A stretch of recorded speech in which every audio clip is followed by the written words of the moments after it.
You're probably expecting the worst right now. There's a reason for that. That feeling you're getting is because you've seen this before. So much so that it's become a running joke.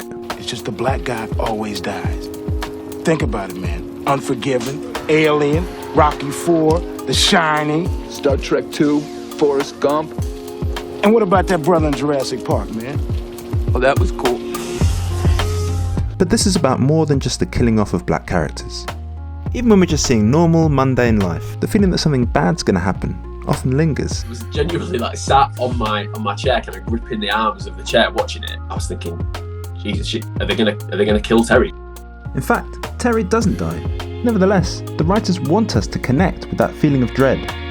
So why are they doing this, and why is it so effective? To understand what black creatives are doing here, we need to examine some movie tropes. And since we're talking about dread, where better to start than horror films? To this day, if I'm watching an ensemble horror movie and there's a black person or a person of color, I tense up and I feel very nervous for that character because very often we were considered expendable. It's a way to demonstrate that there's danger to the white characters because of the killing of a black character.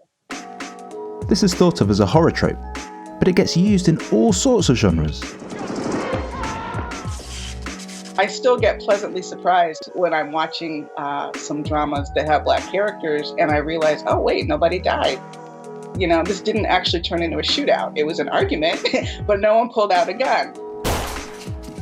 Often with black characters, there's the expectation that if they do step out of line, if they do these things which are morally questionable in a kind of fairly puritanical sense, so take drugs or, engage in any sort of violent conduct, have casual sex, there's going to be consequences which are horrific.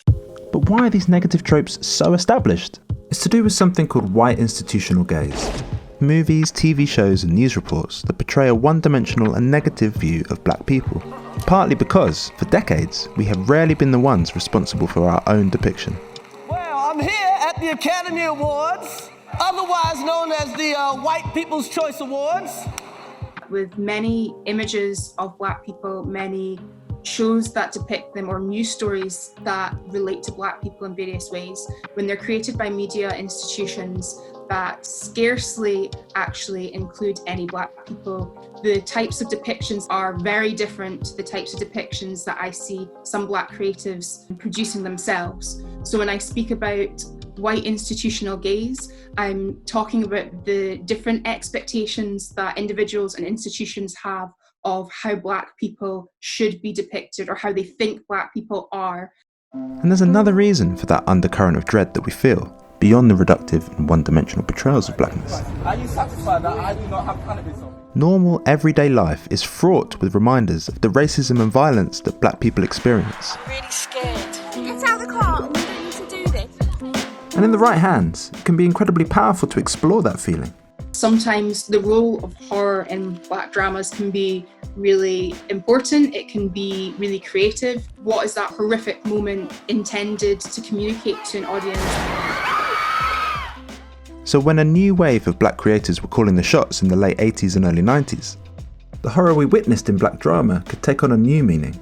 Take the example of Spike Lee and something like Do the Right Thing. You look at that film and how prophetic it was and still is, and how fresh it is today, and the way that he was dealing with race. Yes, you have this kind of climactic scene where someone is killed by the police and it starts this riot, and he's picking at race relations in the US. They're talking about the kind of nihilistic threat to black life, but they do it in a way which it's not two-dimensional. These characters are actually real. But while black creators were taking the reins in the movies, on TV, up until the 2000s we were mostly confined to sitcom characters, which lacked the depth and scope to address dread or trauma. It was okay to have us to laugh. There's nothing menacing about a black actor in a sitcom. But in a lot of ways, we didn't get farther beneath the surface of black life and the black experience. As black drama moves away from sort of the more common forms of television and you're getting more real with it, I think it's only natural that some of that true life dread is going to creep into the storytelling because it reflects the true life dread we actually feel. Rather than being unintentional or damaging, horror can be subverted to offer a new perspective. Playing with this idea has become a powerful tool, and we've seen it in some of the biggest shows of the past 10 years. I think one of the reasons Black audiences love horror is because it helps express true life trauma and true life terror, but in a safe way. That was a thread that ran all the way through Atlanta's second series, and obviously Donald Glover and the writers there are playing with the idea of horror and blackness and these two things going together. You have the Alligator Man, which is kind of like an urban legend, Teddy Perkins, which is incredibly kind of unsettling and strange, and played in a really similar space to Get Out, with the idea of Black people being in a white space and what does that mean. It's like body horror in the sense of a Black person who seems to have turned himself white. Also this feeling that could be you, on the other side of a funhouse mirror. Surprise! How do we contend with racism, and how does having to contend with it change us? That's the true horror. It's not always the police officer who stops you. Horror creeps into Black drama because trauma is ever present, and it's important for us to have the creative space to explore that experience on our own terms. But trauma is only one aspect of Black life. At times you gotta look at life and say, what? Yes, there's trauma. Yes, there's awful things that happen to you. But like in the case of When May Destroy You, yeah, you've got this awful trauma at the heart of it. But you've also got moments where she gets a book deal, or she's celebrated in some other way. Insecure, you see different issues to do with being a part of a certain generation, and different issues to do with being at different stages in your career, different issues to do with relationships. And no one dies. They just get on with their life.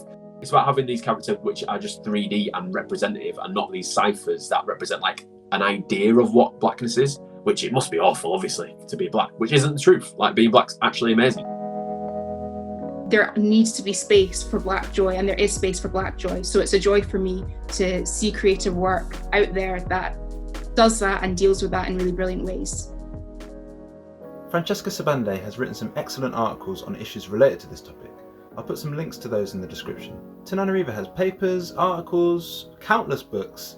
She really is a giant of the horror genre. But you have to check out the documentary she produced, Horror Noir, A History of Black Horror. It really is excellent. Lamri Bakare wrote the article that inspired this video, so do check out his latest reporting if you want to hear more of his brilliant analysis.